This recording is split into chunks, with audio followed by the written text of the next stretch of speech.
amis, chers membres de la communauté des Chevaliers du Savoir, je suis très heureux de vous recevoir aujourd'hui et j'ai à nouveau une grande auteure, une invitée exceptionnelle, Vanessa Altmaier. Ça va bien, Vanessa? Mais ça va très bien, Michael, et vous? Ça va très bien également, je vous remercie. Et voilà, donc vous avez écrit une série de livres dont j'ai eu beaucoup de retours assez positifs, c'est très apprécié. Donc la série Fort Hill, on va les montrer chacun. Alors le premier, j'aime beaucoup ce design en plus. On a une illustratrice très chouette. Très chouette. Ça c'est le plus particulier parce que si vous... Enfin, le plus je trouve... Enfin, c'est personnel, quoi. Bon, le tome 1, Fort Hill, le foyer de cendre. Le tome 2, la marque du poison. Le tome 3, Fort Hill, tome 3, embrase la mort. Et le tome 4, femme de pouvoir. Voilà. Alors, le premier, je le trouve un peu particulier parce que, comme vous voyez, là, un lait de face, et là, elle a une bonne petite tête, bien sympa quand elle est de profil. Là, on la voit de profil dans le foyer de cendre. Je la trouve vraiment différente après vous. Je la trouve que là, elle a une tête plus originale. Elle a bien l'air sympa. C'est de belles illustrations, tout ça, quand même. Voilà, très bien. Et donc, voilà, Vanessa est une vraie artiste parce qu'elle est écrivain, comme je vous ai dit, et je la reçois donc pour cette grande et belle saga, Fort Hill, mais elle est également dans le cinéma, elle est régisseuse. Ça consiste en quoi, régisseuse, comme profession? Alors du coup, la régie, c'est tout ce qui encadre la logistique d'un plateau. Donc sur les tournages, tous les besoins humains, tout ce qui est... nourriture, déplacement, convoi, hôtel quand on va en campagne, enfin, pour voir l'électricité, trouver les décors, voilà, tout autour du tournage. Très bien, c'est intéressant à savoir. Et qu'est-ce qui vous a poussé à écrire donc? En fait, moi j'écris depuis, je pense comme beaucoup d'auteurs qui sont édités finalement, j'écris depuis que je suis toute petite et j'ai mis assez longtemps à trouver une éditrice pour ma saga. Mais ça fait 5 ans que je l'avais envoyé et que je continuais et j'avais écrit beaucoup de choses avant, mais voilà, c'est celle-là qui a trouvé le preneur. Ah, c'est tout à fait une vocation, cette écriture. Besoin viscéral même, je pense. Quand ça vient de tout petit, il y a beaucoup d'auteurs qui me font cette réponse. D'ailleurs, c'est très bien, c'est vraiment... et c'est bien que vous ayez trouvé une éditrice. Interréel. Voilà, Fort Hill, c'est une grande saga, et d'ailleurs, on verra Fort Hill, donc tome 4, et c'est pas fini d'ailleurs, il y aura un tome 5, je peux vous dire qu'il y aura même un tome 6. Donc, est-ce qu'il est prévu que ça continue indéfiniment ou il y a un nombre de tomes qui est déjà fixé? Alors, du coup, moi j'ai prévu 15 tomes, il y en a 10 qui sont déjà écrits, 6 qui sont déjà signés, parce que comme je les signe au fur et à mesure, en tout cas 10 déjà écrits, il y aura un spin-off, mais 15 en tout, qui sont découpés en arcs de 5 tomes à chaque fois. Donc il y a 3 arcs de 5 tomes. Ah oui, il y aura un spin-off aussi. Voilà. Du coup, le tome 6 d'ailleurs s'appelle Fort Hill 1 Legacy, puisque même s'il arrive dans la continuité du 5, on attaque un autre arc. Ouais, bon, Legacy, l'héritage pour ceux qui Exactement. Vaut mieux que il y en a peut-être quelques-uns qui nous voient qui ne parlent pas anglais, donc c'est bien de traduire aussi. Donc après le 15e tome, on peut dire que les lecteurs ne seront pas perdus, il y aura encore le spin-off. Alors le spin-off, il se passe entre le 8 et le 9, du coup ce sera entre le 3 et le 4 de la saga L'Héritage. Ah ok. Donc, mais bon, non, de toute façon elle a encore de beaux jours devant elle, puisque j'en sors 2 par an, donc voilà, pas avant 2000... Ah d'accord, 2 par 1, c'est sympa. Ouais, on a le temps de ne pas oublier d'en avoir. Un par an, ça aurait été un peu, mais c'est vrai que 2, très bien. M'y tenir, ouais. Un au printemps, un avant Noël, comme ça. Voilà. D'ailleurs, le tome 5, La Croix du Corbeau, sort le 23 décembre. Très bien. Vous pouvez le noter sur vos agendas. Et donc, ça parle de quoi? Alors, Fort-Hill, c'est une série d'enquêtes surnaturelles en Écosse, donc avec une enquête à chaque tome, donc avec une fin d'enquête, pas de frustration entre les tomes, pas de cliffhanger. C'est bien pour... Du coup, voilà, ça évite cette frustration. Et voilà, on suit une jeune femme donc, qui rentre dans son village natal, donc un tout petit trou perdu en Écosse, qu'elle avait quitté pour faire ses études de journalisme, et après une grosse dépression, elle y revient un peu contrainte et forcée, parce qu'elle s'entend très très mal avec sa mère, que tout le village accuse, on va dire, d'être la sorcière, ce auquel elle ne croit pas du tout, parce qu'elle est complètement fermée au fantastique. Et en fait, un peu pour tromper son... Oui, vraiment fermée. Et en fait, pour tromper son ennui, elle a commencé à s'intéresser à des disparitions de jeunes filles, et que les gens du cru imputent à des créatures surnaturelles. Et comme elle n'y croit pas du tout, elle se dit que si elle ne s'en mêle pas, les pauvres, on ne les retrouvera jamais.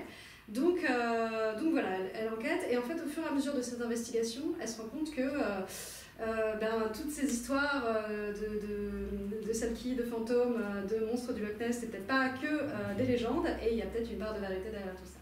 Donc voilà, c'est l'occasion de revisiter tout ce qui est bestiaire celtique, mythes écossais, donc comme je disais, les châteaux hantés, le monstre du Loch Ness, enfin tous ces impondérables de l'Écosse.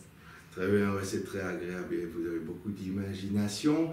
Et j'ai trouvé que, enfin, quand j'ai lu j'ai lu les premiers, j'en suis au 3e tome. De toute façon, les premiers, il n'y a pas plus que les premiers qui sont sortis, mais je n'en suis même pas encore au 4e, mais bon. Il vient de sortir, ça va, ouais. T'en mets, il n'y a pas de retard. Je vais me rattraper assez vite en plus. À la façon dont je dévore en une semaine, c'est quand même assez conséquent. On dirait peut-être pas, mais bon, c'est dans les 300 et 400 pages chaque tome. Il faut quand même, en une semaine, j'ai bien dévoré. Donc, je pense que pour beaucoup, vous aimerez aussi. Et comme je l'ai dit, les retours sont très positifs quand j'ai vu ça. Et j'ai trouvé que c'était assez bien documenté sur la magie.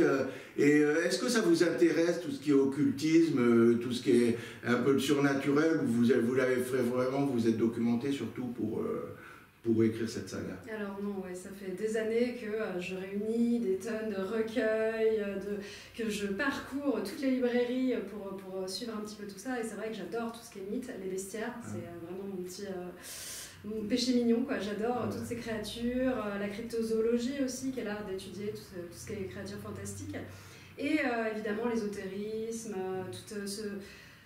et puis l'espèce de réalisme aussi là-dedans, c'est-à-dire que tous les témoignages sur les fantômes, ou des gens qui... parce que je viens d'un petit village où du coup il y avait toutes ces notions de rebouteux, de sorciers, de gens qui coupent le feu aussi, ça m'intéresse beaucoup. Et avec qui les gens des campagnes allaient plutôt voir ces personnes-là en premier, avant de se rendre des fois aux urgences, ou des fois quand la médecine était un peu impuissante par rapport à des mots un peu fantômes. Donc c'est vrai que j'avais envie d'en parler parce que c'est des choses qui existent et auxquelles on croit. Il y a beaucoup de superstitions, les gens continuent de croire tout ce qui est la Dame Blanche, les dragons, enfin... Il y en a pour qui c'est vraiment irréaliste, et des fois il y en a qui y croient vraiment comme si ils avaient des petites fées dans leur jardin. Et en fait, oui, pour moi ça a toujours été vraiment en marge de la réalité, donc j'avais envie d'en parler et je m'y intéresse énormément. Ma bibliothèque en est pleine, à tel point que j'ai pas mal de gens qui m'ont écrit en me disant « Mais alors du coup t'es sorcière aussi ?» Je dis « Non, je suis juste auteur. » Mais voilà, tous ces témoignages m'intéressent vraiment, je suis très fan. Alors, dans ce cas, je peux peut-être vous demander, vous avez jamais été confronté à un phénomène surnaturel inexplicable? Alors, on a visité pas mal avec ma soeur, parce que du coup, moi j'adore ça, même si, il y a toujours elle, ma soeur est très très rationaliste, donc c'est-à-dire qu'elle est ouverte, mais pour elle, elle ne croit pas en Dieu, elle ne croit pas en rien, en fantômes et tout. Mais il y a quand même des fois où en allant visiter un peu des châteaux hantés et tout, avec tous ces mystères et ces gens qui croient dur comme fer et qui nous racontent des histoires de portes qui claquent comme si c'était un esprit, c'est vrai que forcément on a envie d'y croire. Donc on a tous, je crois, des moments où moi j'étais persuadée que mon appartement était hanté par un succube, parce qu'on faisait des rêves un peu chelous la nuit. C'est juste à cause des rêves. Il n'y a pas eu de porte qui claque Non, mais ce qui était très bizarre, c'est que ma soeur se réveillait en me disant j'ai fait un rêve bizarre, et en fait en confrontant on avait fait le même. J'étais là, ah ouais, ça commence à me faire peur. Donc c'est vrai que tout ce qui est voilà, invocation, et puis j'ai un ami aussi qui est vraiment versé là-dedans et qui lui se prétend exorciste en fait. Donc c'est vrai que ça m'intéresse, tous ces phénomènes-là. Et je me dis que à partir du moment où on n'a pas prouvé l'existence du contraire, pourquoi pas? Enfin, voilà, je suis pas fermée en tout cas. Vous l'avez quitté cet appartement? Non. Ah ouais. Non, je l'ai fait exorciser. Oui, non mais... Bon.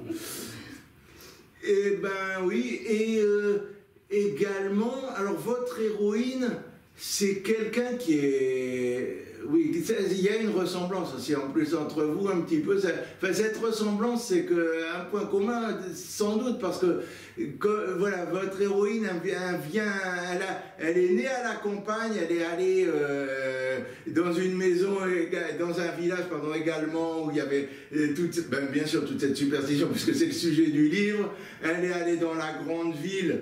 Et elle en revient après un burn-out. Bon, c'est pas votre cas, mais vous aussi, vous avez alors connu ça, puisque vous êtes parisienne, c'est ici sur Paris que vous travaillez comme régisseuse, on l'a dit. Et bon, ben ça fait un peu, et il y a sans doute un peu quelque chose aussi. Donc voilà, vous avez réfléchi un peu à ça aussi. Oui, c'est-à-dire qu'on a des façons de réagir très différentes avec mon héroïne, parce qu'on n'a pas du tout le même caractère. Je voulais pas écrire sur ma vie, parce qu'il y a beaucoup de gens qui m'ont demandé si c'était le cas, effectivement, si j'écris. On se demande beaucoup, c'est vrai que... Alors, on se demande il y a toujours quelque chose. Il y a de moi dans tous les personnages. C'est-à-dire que si on creuse un peu, au niveau de la répartie de certains personnages ou de certaines anecdotes qui me sont arrivées par rapport à d'autres, il y a de moi partout. Je pense que c'est vraiment un morceau de mon âme, donc c'est évident. Après, oui, il y a des similitudes. C'est vrai que je suis née dans un petit village dans lequel j'ai adoré vivre. Hein. Il n'y avait pas de... Contrairement à elle. En revanche, j'avais hâte de vivre en ville et de faire mes propres expériences. J'ai commencé à travailler dans un milieu qui est extrêmement difficile d'accès. Un peu comme elle, je veux dire, c'est ça pour lui passer. Ouais. Exactement, c'est pour ça que elle a vraiment. Personne se fait de cadeaux, vraiment. Ouais. Et j'ai eu des expériences assez dures aussi de ce côté-là.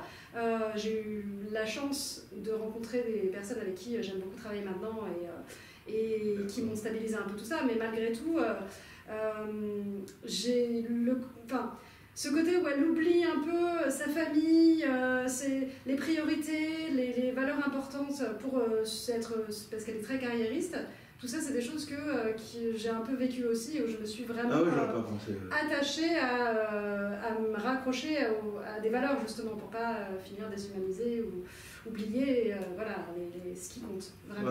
Il y a quand même vraiment quelque chose. Ah oui, donc par rapport au parcours, mais évidemment, c'est sûr. C'est pour ça que, et puis c'était des thèmes qui m'importaient aussi, tout ce qui était cette espèce de peur de l'étranger, de l'intolérance de la différence, de l'exclusion et tout. En plus, c'est des thèmes un peu universels. Oui, et puis c'est vrai que quand j'étais petite, j'avais aussi un meilleur ami qui était noir dans un village vraiment très reculé, à majorité blanche, il était le seul. Et c'est vrai qu'il y avait vraiment, alors c'était pas comme dans Fortil où vraiment on leur parlait pas et tout, lui c'était vraiment, il se faisait cogner, ils revenaient ensemble, c'était vraiment, rentre dans ton pays, je pense que voilà, c'est des choses qui m'ont marqué quand j'étais petite et j'ai transposé en Fortil. Là c'est vraiment de l'exclusion, bon, ça a bien changé, enfin j'espère qu'il n'y a plus ça dans les...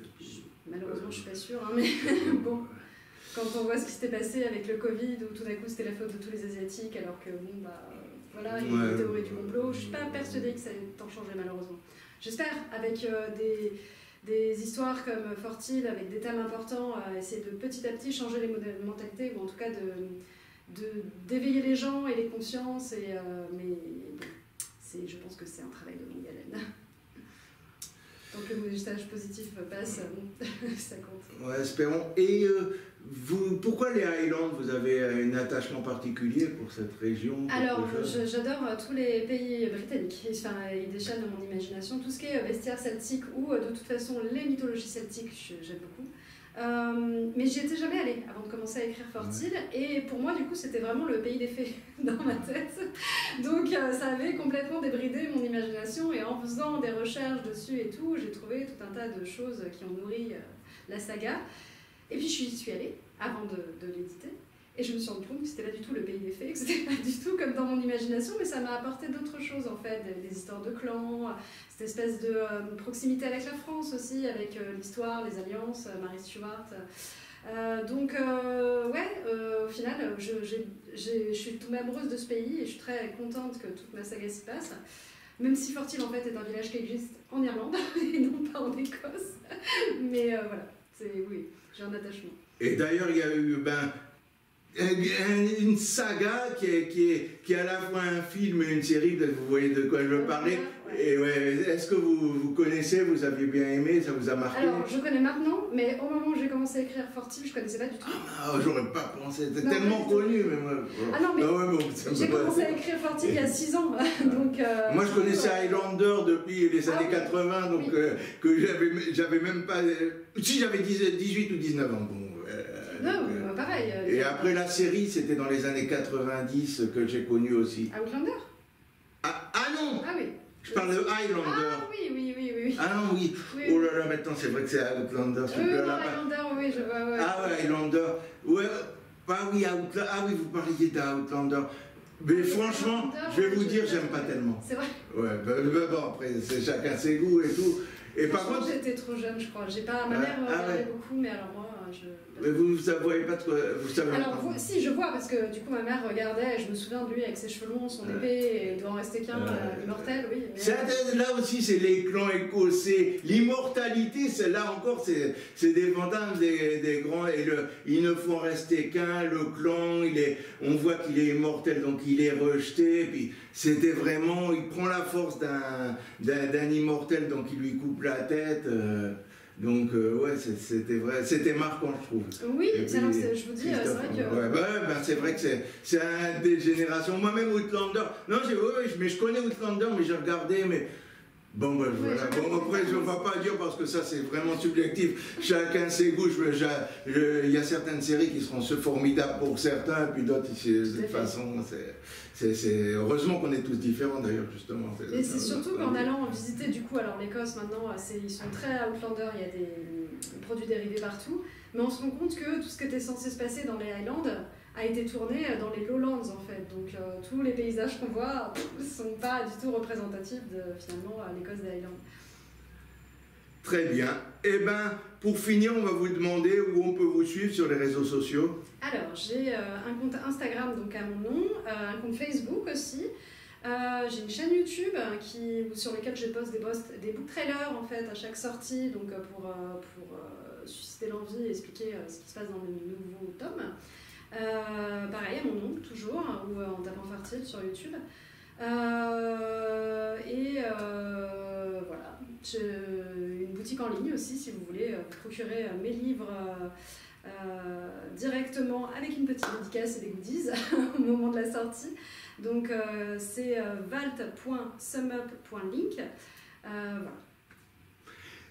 Très bien, je vous remercie, ça a été un plaisir de vous recevoir, avec plaisir Vanessa, et j'espère que beaucoup d'entre vous aimeront cette saga Fort Hill, et que vous avez aimé cette vidéo également. Alors voilà, et puis dernière chose, c'est vrai que maintenant je dis de plus en plus parce que c'est quand même ça commence à être pas évident pour la chaîne parce que ça a beaucoup monté au début. Alors comme je le dis, abonnez-vous.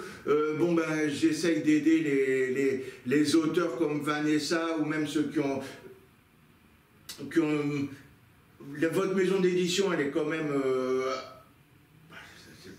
la 5 ans, donc c'est-à-dire qu'elle est moyenne. Elle est moyenne, oui. Même je veux dire, surtout les auteurs même qui sont auto-édités ou qui ont des petites maisons d'édition, en fait, c'est toujours des auteurs, la plupart du temps, de toute façon, c'est des circonstances qui le sont. S'il y a des grands auteurs qui m'écoutent et qui veulent passer sur ma chaîne, ce sera avec plaisir, mais souvent, je contacte des auteurs qui me répondent, ils ne me répondent pas tous en plus sur Facebook, s'ils veulent bien passer sur la chaîne, c'est avec plaisir, donc voilà, c'est assez assez simple, assez populaire, et il y a vraiment des pépites parmi les auteurs qui sont pas en vitrine dans toutes les librairies, donc ça fait très plaisir. Alors si vous votez, vous voulez aider ces auteurs populaires, et c'est pas parce que c'est auto-édité ou que c'est une petite maison d'édition que ce sera moins bien, c'est pas parce que c'est dans une grande maison d'édition et que tous les médias en parlent que ce sera merveilleux. Voilà, il y a de tout partout. Et donc voilà, donc et si vous voulez aider ces auteurs du quotidien qui souvent en plus comme Vanessa et comme d'autres travaillent et en même temps écrivent pour leur loisir, ou surtout plutôt que pour leur loisir aussi, mais parce qu'ils ont vraiment quelque chose à donner, un message à faire passer, parce que c'est un besoin pour eux, parce que c'est vraiment une vocation. Si vous voulez les aider, il n'y a pas que ça sur ma chaîne, mais j'essaye de plus en plus de les aider, d'en faire la promotion, d'en recevoir quand c'est possible. Donc, si vous vous abonnez à cette chaîne, de toute façon, vous aurez un peu de tout, c'est culturel. Et l'abonnement, de toute façon, vous ne savez peut-être pas, c'est gratuit. Et si vous voulez recevoir toutes les vidéos, vous tapez sur la cloche. Et si vous ne tapez pas sur la cloche, si simplement vous vous abonnez, c'est même pas intrusif, vous l'avez à peine. Donc c'est gratuit et ça ne coûtera rien pour vous. Vous êtes abonné, vous voyez cette chaîne, mais vous n'êtes même pas embêté. Il n'y a pas de... Vous recevez peut-être un mail ou quoi, mais bon, c'est pas... c'est pas vraiment, vous n'êtes pas agressé, il n'y a pas tout le temps quelque chose de la pub de la chaîne ou quoi qui tombe dans votre boîte mail ou sur votre chaîne, votre compte YouTube, pardon, pas votre chaîne YouTube. Est-ce que je peux me permettre juste de dire mes prochaines actualités? Oui. Alors, du coup, moi, je serai en salon avec plaisir, d'ailleurs. Merci. C'était pour ça la chaîne. Le premier week-end de septembre à Fuveau, à côté d'Aix-en-Provence, pour le salon Lire en Provence. Je serai ensuite à Troyes le week-end d'après pour le Japan Pop. Et celui encore ensuite aux Aventuriales, donc le 23-24, donc celui de la fin du mois.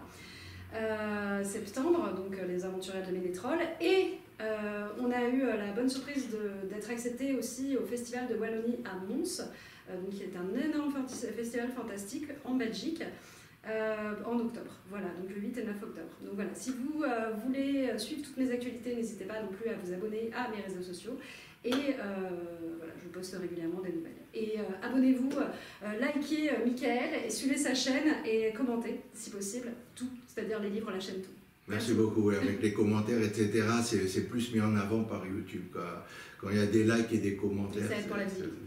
Il y a plus de visibilité. Du coup, c'est vrai que hors Forti, je travaille aussi sur d'autres projets en parallèle, on va dire. Donc j'ai des histoires sur des pirates, sur des démons, qui ne sont pas encore signés, mais qui sont en bonne voie. Voilà, donc peut-être que d'ici 2023, ou en tout cas au pire 2024, j'aurai de nouvelles choses à présenter.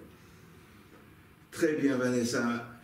Eh bien, c'était super, ça m'a fait très plaisir de recevoir Vanessa. Merci encore et à bientôt pour une prochaine vidéo.